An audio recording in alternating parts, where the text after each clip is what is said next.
The hypocrisy that is Amy Marcos. Nabalitaan natin na dinala sa ospital si Pangulong Bongbong Marcos. Ay nakalabas na at balik trabaho na naman.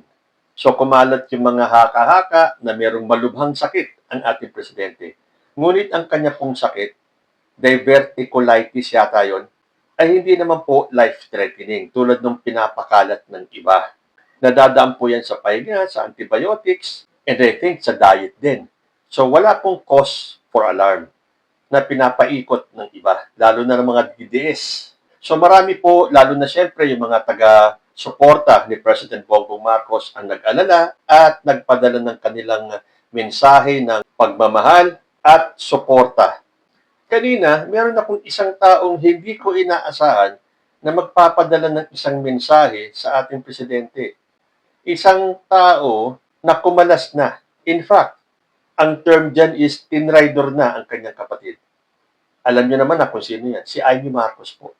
Napanood ko yung nilabas na video ng di umano ay si Amy Marcos. Kasi parang AI eh. Kasi hindi ko iisipin na magsasalita siya ng ganun. Pero nung napanood ko yung video, isang salita lang ang pumasok sa isipan ko. Ipokrita. Well, para malaman nyo kung ano yung sinasabi ko, panoorin po natin yung video ni Amy Marcos. Ayan na nga ang sinasabi ko. Ayan, nagkasakit na nga si Bongbong, pambihira talaga. Wala kasing nag-aalaga sa kanya. Sino ba dyan sa nakapaligid sa palasyo, sa dinami-dami ninyo, ang talagang nagmamahal sa kapatid ko? Yan lang ang tanong ko, no? Ang health niya, ang bibigay. Talaga naman. Kanya-kanyang agenda kayo dyan. Wala naman umaasikaso sa kanya. Kaya kung ako sa kanya, pangalagaan muna niya ang sarili niya. Magpalakas siya. Ayan. Talikuran na niya. Lahat ng nakapaligid dyan sa palasyo, panggulo lang yan. Wala sa kanila ang talagang nagmamahal sa kanya. At ayan, habang may sakit siya, kung ano-ano namang ginagawa nitong mga feeling presidente. Naku! O ano masasabi ninyo? Isang ate na parang alalang-alala sa kanyang kapatid. Andun ang kanyang pagmamahal, ang kanyang pag-aalala. Nakitang-kita naman natin na wala sa expression ng kanyang muka. Hindi po lumalabas or dahil nga sabi ng iba wala ng emosyon ang mukha ni Amy Marcos. Anyway, reaksyonan po natin yung kanyang sinabi. Una, sabi niya, ayan na nga ang sinasabi ko. Iyan, nagkasakit na nga si Bongbong. Pambihira talaga. Wow! Talagang makikita nyo, mararamdaman nyo sa kaibuturan ng inyong puso ang pag-aalala ng isang kapatid. Pero dyan pa lang sa unang salita niya, makikita mo kagad yung kaplastikan ni Amy Marcos. Ayan na nga daw ba ang sinasabi niya? Nagkasakit na nga si Bongbong Marcos, pambihira talaga. Pero teka muna, sino bang presidente mula kay Cory Aquino hanggang kay Rodrigo Duterte ang natapos ang termino ng hindi nagkakasakit? Hindi ba? Wala naman. Meron bang superhuman na presidente na hindi man lang nagkasakit, isa, dalawa, tatlong beses during their presidency? So anong kaibahan nun kay President Bongbong Marcos? Sa sobrang trabaho na ginagawa ni President Bongbong Marcos, alangan naman hindi magkasakit yan. Ang dami niya nang inaasikaso. Itinatama niya yung mga maling ginawa ng previous administration. Yung sinira ng nakaraang administrasyon, itinatama ni President Bongbong Marcos. Nabalita ko, aayusin daw ni Basti Duterte at ni Kitty once na sila ay maupo sa kapangyarihan. Aayusin daw nila ang sinira ni President Bongbong Marcos. Oh, inaayos na po ni President Bongbong Marcos lahat ng ginawang mali ng previous administration. So, itong pag-aalala ni Amy Marcos, halatang-halata mo na meron siyang gustong ipahiwatig eh. Tingnan ninyo ha. Sabi niya, wala kasing nag-aalaga sa kanya. Sino ba dyan sa nakapaligid sa palasyo? Sa dinami-dami nyo ang talagang nagmamahal sa kapatid ko. Ang drama talaga ni Amy Marcos. Sino daw sa dinami-dami na nakapaligid kay President Bongbong Marcos ang totoong nagmamahal sa kanya? Well, definitely, hindi ikaw, Amy Marcos. Huwag ka magpakita ng kunyari, mahal mo yung kapatid mo. Dahil yung ginawa mo ay pagpapatunay, na wala kang pagmamahal sa kapatid mo. At baka nga yung ginawa mong pagtatraidor, lalo na yung iyong pagbubunyag na drug addict yung kapatid mo dyan sa rally ng INC, nang wala ka namang pinakitang kahit na anong ebidensya, kundi ang siraan ng kapatid mo, kahit na sinong kapatid, dadamdamin ang ginawa mo. Kung napanood ng dating unang ginang, yung mga pinagsasabi ni Amy Marcos during the rally, baka wala na sa piling natin si dating unang ginang. Tapos the nerve na sabihin niyang wala kasing nag-aalaga sa kanya. Ano, minamaliit mo yung sister-in-law mo na si First Lady Lisa Marcos? Yung mga anak na mag-asawang Marcos, hindi ba inaalagaan ng kanilang tatay? Hindi ba inaalagaan ni First Lady ang kanyang asawa? Huwag kang magpakaate, Amy Marcos, dahil matagal nang naputol ang pagkaate mo kay Bongbong Marcos. Ate ka na ngayon ng mga Duterte. Huwag na tayong magpaka-ipokrito. Kung talagang nag-aalala ka sa kapatid mo, bakit hindi mo alagaan? Hindi eh. Imbis na alagaan mo yung kapatid mo na nagbalik ng pangalan Marcos sa history ng Pilipinas, isa ka pa sa sumira sa pangalang iningatan ng mga Marcos. Sinira ng mga kalaban ang pangalan ni Apo Lakay. 30 plus years nyung hinintay para makabawi kayo. Para lang sirain mo ulit. At tulad ng mga dating kalaban ni Apo Lakay, na puro dakdak lang, wala namang pinakitang ebidensya, ganun ka rin. Nagdrama-drama ka doon sa rally, pero wala kang ni isang pinakitang ebidensya na magpapatunay na yung kapatid mo ay drug addict. Pero teka muna, mapatunayan man na drug addict si President Bongbong Marcos, na ang hirap talagang paniwalaan na sa edad ni President Bongbong Marcos, nag-a-addict pa rin siya. Tumigil nga kayo. Kung nag-a-addict si President Bongbong Marcos sa edad niyang yan, hindi lang yan ang kanyang aabuting sakit. Baka matagal na yan pinaglamayan. Mag-isip-isip nga kayo, makapagkalat lang kayo ng false information, ng fake news, kahit na napaka-imposible ng intindihin, napaka-imposible ng paniwalaan. Sa dinami-dami ng ginagawa ni President Bongbong sa araw-araw, makukuha pa niyang mag-addict? Paano niya nagawang humarap sa mga international leaders, sa mga world leaders, kung drug addict yan? Paano niya nakukuha magsalita ng diretso in full English nang walang binabasang kodiko kung drug addict yan? O baka naman special yung ina-addict ni President Bongbong Marcos na kapag tinira mo yun, lalo kang magiging matalino. Meron bang ganong klaseng drug? Aba ipamahagi na kaagad yan. Dahil kailangan yan ng mga DDS. Tapos yung kanyang dialogue, sino ba dyan sa nakapaligid sa palasyo, sa dinami-dami nyo, ang talagang nagmamahal sa kapatid ko? Talaga nga naman, emphasis on sa kapatid ko. Tumigil ka, Amy Marcos. Matagal nyo nang pinutol ang pagiging magkapatid nyo ni President Bongbong Marcos.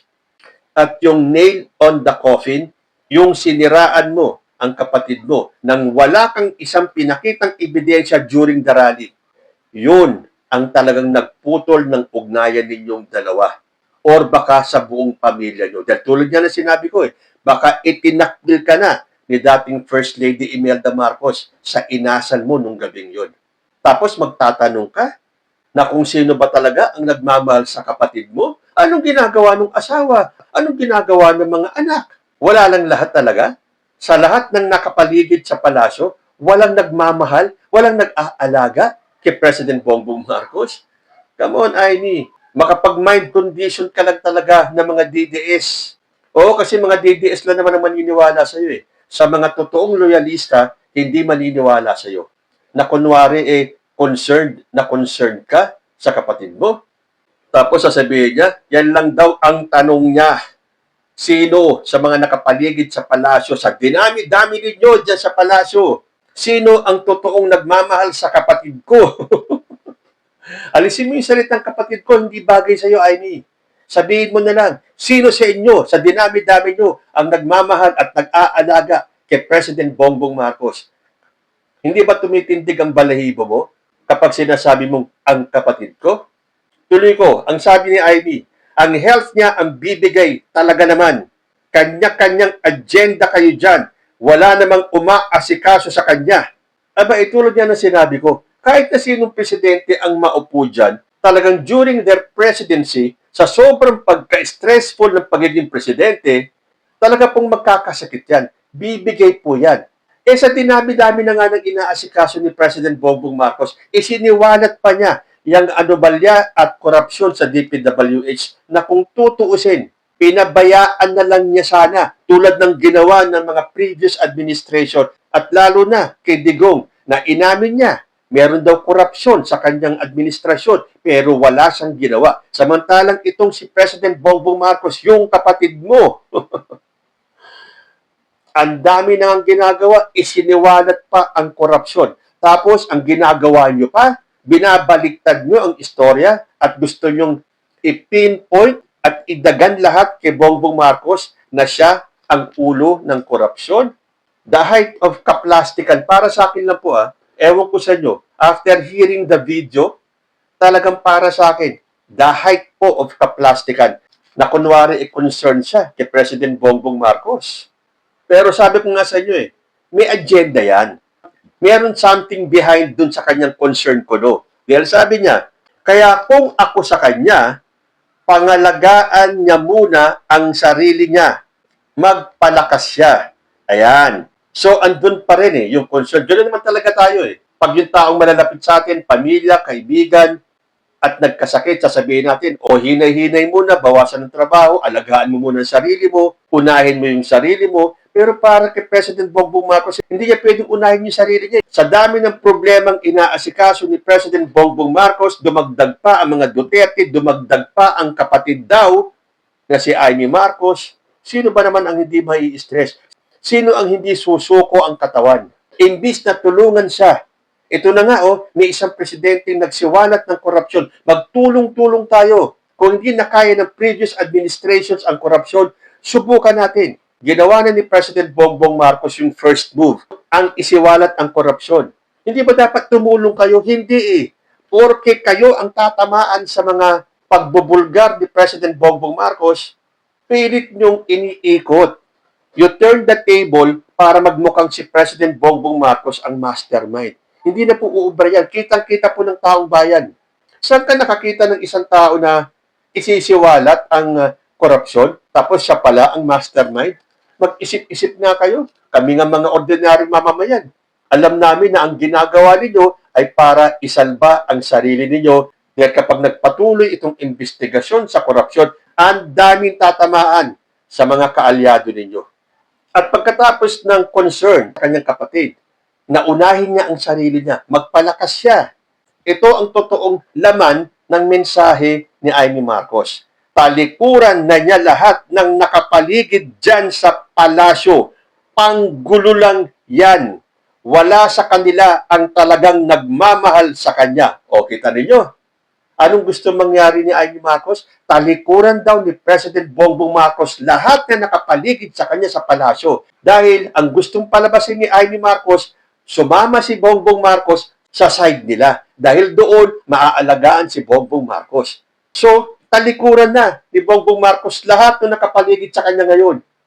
Sumanib na lang siya sa sinalihan ni Amy Marcos sa mga Duterte. Himurin na ni Bongbong Marcos ang puwit ng mga Duterte at siguradong hindi siya magkakasakit dahil aalagaan siya ng mga DDS. Ganun ba ang gustong ipahiwatig ni Amy Marcos na talikuran na ni Bongbong Marcos lahat na nakapaligid sa kanya sa palasyo? Bakit? Ikaw kasi ang magaling? Ikaw ang tama sa lahat ng bagay? Na mas matalino ka sa kapatid mo? Dahil bobo si President Bongbong Marcos? Dahil pumayag siyang paligiran ng mga taong hindi siya kayang alagaan? Sasabihin mong panggulo lang yung mga yon? Sino ba ang nanggugulo ay ni Marcos? Hindi ba yung grupong sinalihan mo? Hindi ba ang mga Duterte ang nanggugulo at kasama ka na ron? Mula nung iyong binulgar ang kapatid mo, binulgar na wala ka namang ebidensyang nilabas. Yan, pauulit-ulitin ko talaga sasabihin. Dahil yung iba naniniwala, grounds nga daw for impeachment ni President Bongbong Marcos yung pagsiwalat ni Amy Marcos. Asan ang grounds doon? Pwede ba yung hearsay lang? Pwede ba yung salita lang? Hindi porke kapatid ka, paniniwalaan ka na ng korte. Maglabas ka muna ng ebidensya. At kung meron man totoong mailabas silang ebidensya. Hindi yung tulad nung kay Harry Roque at Maharlika na fake polvoron video, ha? Yung totoo na mapapaniwala mo ang taong bayan. Isa ang tanong ko, sino kaya ang papanigan ng taong bayan? Yung presidenteng nag-aadik o yung presidenteng mamamatay tao? At sino kaya ang pinatutungkulan ni Amy Marcos nung sinabing, at ayan, habang may sakit siya, kung ano-ano naman ang ginagawa ng mga feeling presidente. Nako, hindi kaya ikaw ang feeling presidente, Amy Marcos? Hindi kaya inggit ka kay Bongbong Marcos? Dahil imbis na ikaw bilang panganay ang maging presidente, si Bongbong Marcos ang naging presidente na sabi mo, bata pa lang kayo, addict na? Hindi kaya ikaw ang feeling presidente dahil halos lahat ng proyekto, lahat ng gustong gawin ni President Bongbong Marcos sa administrasyong to, sa gobyernong ito, sa Pilipinas, kinokontra mo. Tapos sasabihin mo, yung mga nakapaligid kay President Bongbong Marcos, mga feeling presidente. Sino na naman kaya yon? Si Martin Romualdez? Si First Lady Lisa Marcos? Sila lang naman ang laging pinasasaringan ni Amy Marcos at ni Sara Duterte. Sino ngayon ang nagpi-feeling president? So sa tingin niyo, matapos niyong mapanood yung video ni Amy Marcos, ano kaya ang naramdaman ninyo? Napaniwala ba kayo sa sinseridad ni Amy Marcos, yung kanyang pagpapahalaga at ang pagmamahal niya kay President Bongbong Marcos na kapatid ko?